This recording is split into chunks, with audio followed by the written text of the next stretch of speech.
Assalamu alaikum, ladies and gentlemen. Uh, Today we are going to discuss about the BBC documentaries about Modi, about India, which they released on 17th January, the first episode, and the second episode was released yesterday, 24th January. And this is about how the Hindutva majoritarian dispensation has worked in India, and they have tried to suppress the minorities. They have tried to promote their agenda in the country, which is based on hatred. And that's how it all transpired. You all know about what happened in Gujarat in 2002. What BBC has done actually, it has in fact brought in those characters who were actually involved in this gory episode.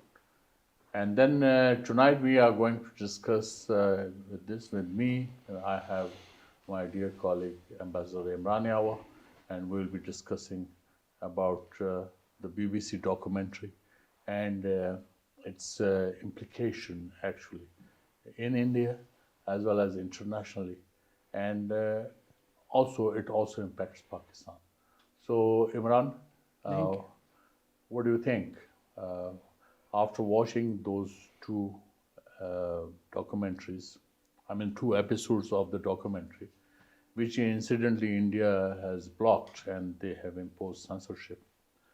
So, how you rate the BBC documentary first, and secondly, then how you see the Indian reaction to that? I say first thing is that the documentary is a very well researched document. Correct. They have not only gone into the details, they have interviewed people who were responsible, especially in part 2.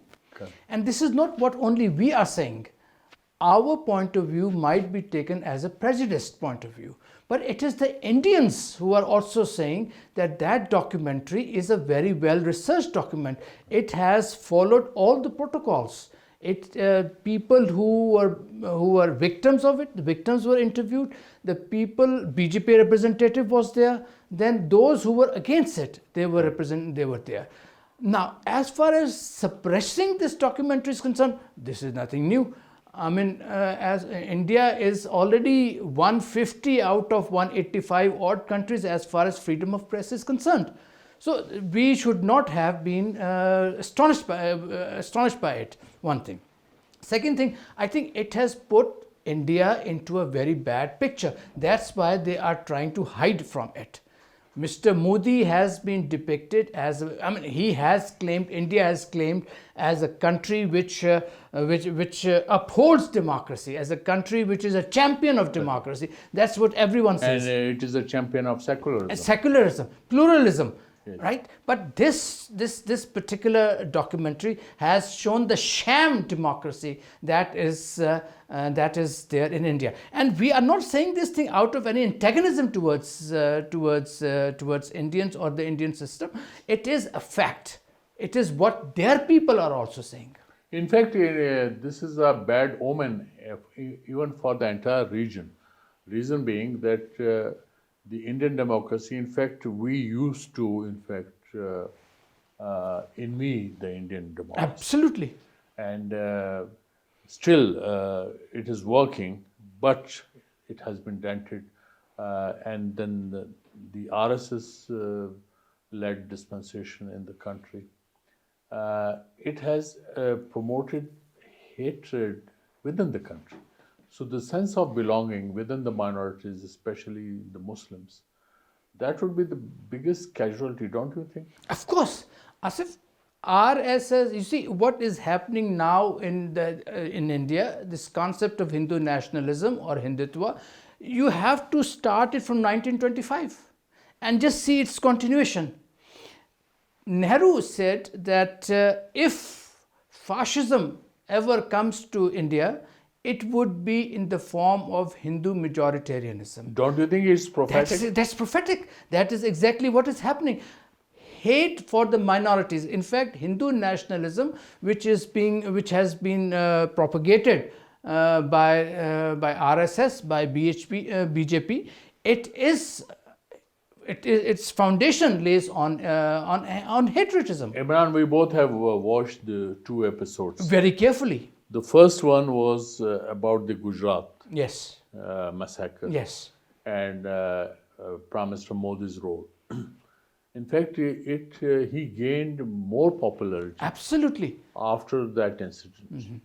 So the question is that the Indian populace, it is also buying their story, because Hitler was also elected leader. He was not a dictator, if you are talking about. But ultimately, he became a fascist leader. Absolutely. This is something a very harsh term. We should not be using these terms. But what has happened in India, it will have its implications in the neighborhood. Of course. Because if I'll invite you to the second episode, which talks about National Register of Citizens. And it has already declared 1.9 million Yes. Indians as non-Indians, and they are declared now Bangladeshis. And not only that, even the Muslims who are already citizens of India, they have to prove themselves that they are the citizens of India. Irony is that out of 1.9 million under NRC, 1 million are Hindus. Correct. And 770,000 are Muslims from Bangladesh. So they have been caught in that web. So to counter that, they came up with CAA. But the NRC, another bad part of the NRC, which is being objected even by the objective Indian analysts, is that it is again discriminatory. Any non-Muslim who wants to seek Indian nationality can be given nationality, Yes. except for the Muslims. Yes, for the Muslims. Except for the Muslims. Yes. It's so clear. Yes. So, what kind of a proof you want about the hatred which they have been promoting inside the country, and then about Pakistan, that quote-unquote epicenter of terrorism? Exactly. Right now, there are no takers about whatever their mantra is about epicenter of terrorism, about Pakistan. In fact, External Affairs Minister Jaishankar, he complained in Vienna to the journalists that, well, we have been trying and we have been raising this issue of epicenter of terrorism. He was referring to Pakistan, but there are no takers to that effect, he was saying. So the issue is that after the withdrawal of the American troops from Afghanistan, this mantra has lost its value. But even then, they are trumpeting it without any results. But at the same time, they are creating hatred. So I'm referring, I'll bring back to you to the documentary, that on Kashmir dispute also, you have watched it. And there are so many issues. In fact, they have been gagged, they have been suppressed, they have been ghettoized. And in the name of COVID-19, in fact, they further suppressed. It came as a, blessing in disguise. Asif, absolutely correct. Starting 1925 and then onwards, Kashmir was one issue which BJP had been wanting to annul the special status of Kashmir. Ayodhya was another issue.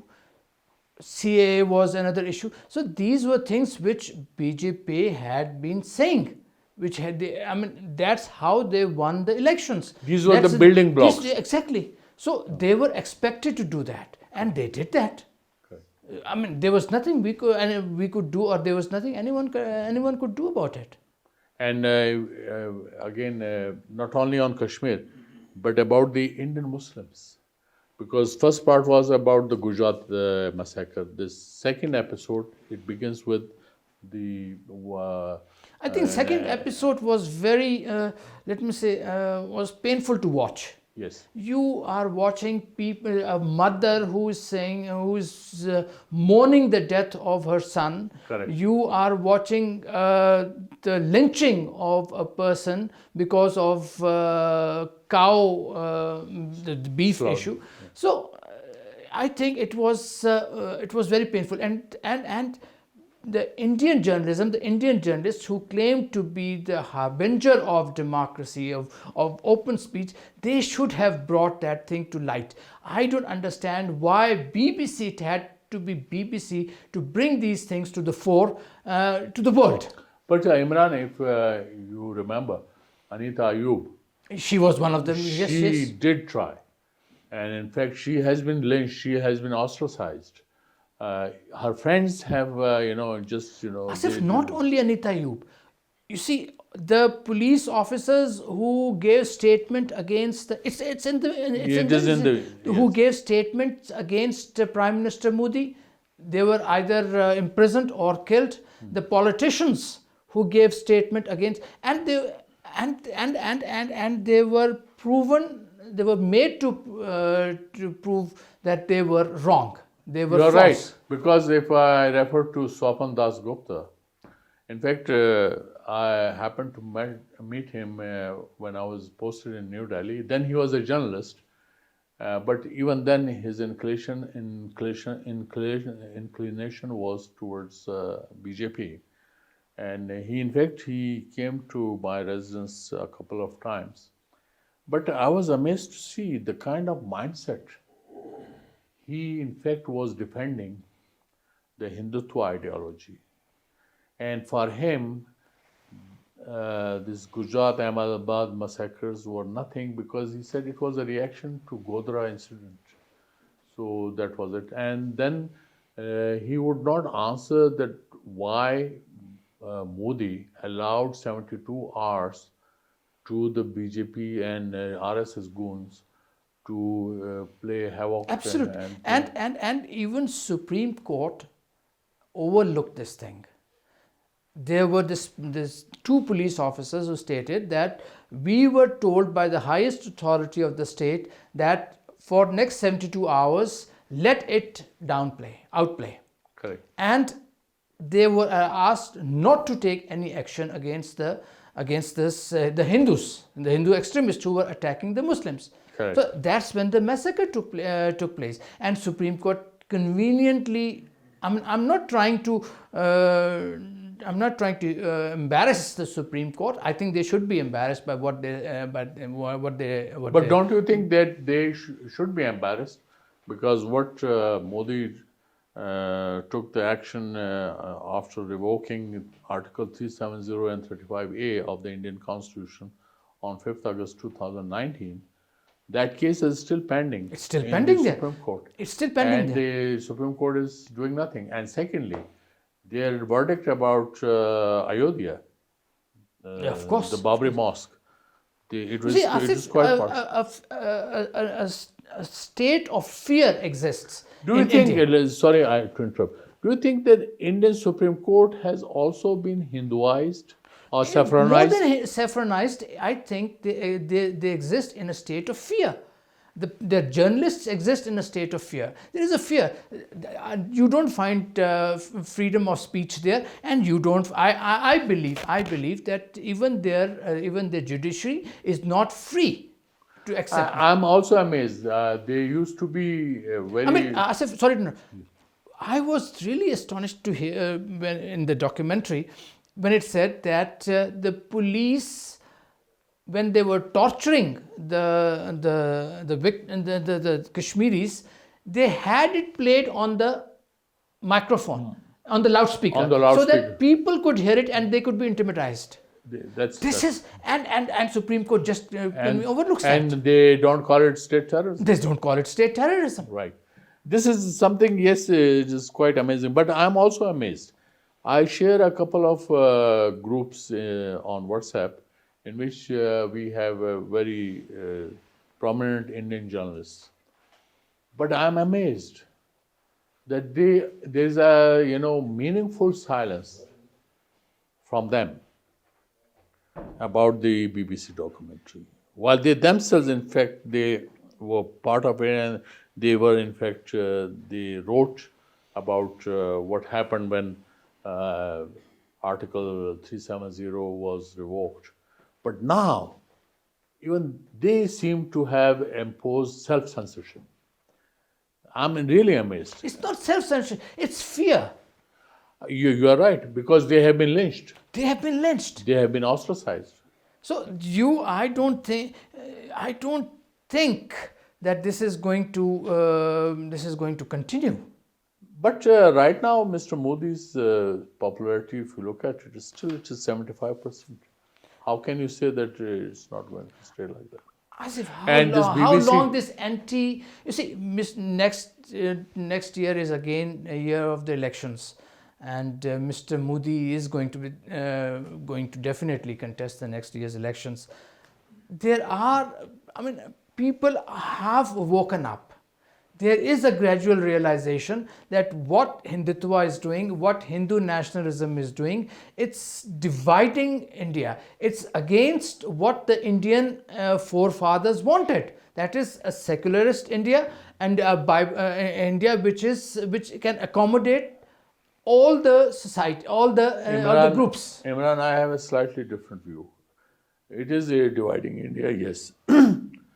But Mr. Modi has polarized India. I agree. He has completely I divided agree, India. but he has on divided hatred, on the basis of hatred. Fine, but those who in fact support Mr. Modi's agenda are in majority, and they are displaying, muscular nationalism in the country, and this is what has been the hallmark since 2014 when Mr. Modi got elected. And in 2019, yeah. in 2019, what he did, especially with regard to Kashmir, again, I'm referring to the BBC documentary, that soon after elected, after 3 or 4 weeks, he in fact sent 25,000 additional troops to Kashmir. occupied Kashmir. Yeah. Right? And then it became a precursor to what action they took Yeah. on 5th August 2019. So it was already pre-planned. When there are certain pre-planned machinations, then you can very much smell right what is happening. As if I have a belief, a country of over 1 billion people. 1.4 billion, they have overtaken China. I believe that there are saner elements in India. I believe that the people of India, there is a minority, I believe, who support Mr. Modi on what he is doing, on his Hindutva. I believe a majority of Indians, they believe that India is for everyone. India is for all the groups, all the religious elements. I believe that they will ultimately prevail. Yes, you are right. But it is And not. if they don't, mind it, sorry to interrupt. If they don't, then India is in for big trouble, because this policy of hatred, they will not survive long. And it will, as we discussed earlier, it will affect neighboring countries as well. Correct. Now, this question is not related to the documentary. In fact, you might have seen Indian Express's exclusive story about India's invitation to Bilawal Bhutto Zardari to participate in SCO foreign ministers meeting at Goa in May, first week of May. And this has been flashed, and I have been interviewed by a couple of channels, including, foreign channels. How do you see that? And it has come, mind you, immediately after the breakup of the BBC. I said, we cannot change our neighbors. You may be able to change your friends, yes, but neighbors, India is there, Pakistan is there. Correct. So someone has to take the step, and it is mature people who take the first step. Let us not be deterred by pride or ego.